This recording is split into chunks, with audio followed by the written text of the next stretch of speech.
Okay, I'm going to show you how to identify a skull as being associated with a canid, and then how to tell the difference between a domestic dog and a coyote. So first, characteristics of a canid skull is there is elongated rostrum.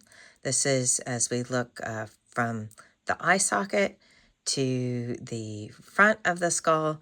This is quite long. We also see that the teeth have well-developed incisors, a very nice, well-developed canine, and then lots of premolars and molars that are designed for shearing, and you can see that serrated edge. That's going to be characteristics we find for a dog, a wolf, or a fox. Now, to distinguish a domestic dog from a coyote, it can be difficult, and sometimes it can be quite easy.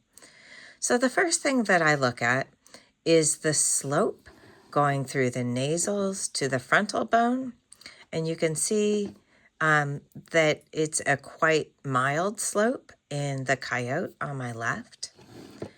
And when we look at a domestic dog, there's a bit more of a forehead. There's a slope up on the frontal bones. This is particularly true of this animal here. And this is the modifications of their skull associated with artificial selection. But in this case, and in this one here as well, it's not quite as distinct.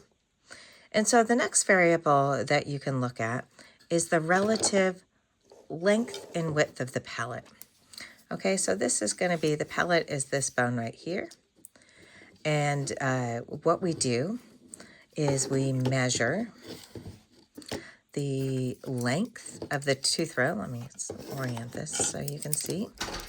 We go from the anterior of the premolar to the posterior of the last molar, 73. And then we're going to divide that by the space between the two first premolars.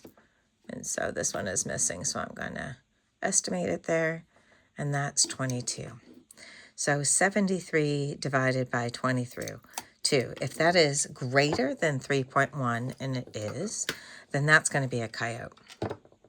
If it's less than 2.7, as would be the case on this, and you can see that this is wider, relatively speaking, then if it's less than 2.7, there's a 95% probability that it's a domestic dog.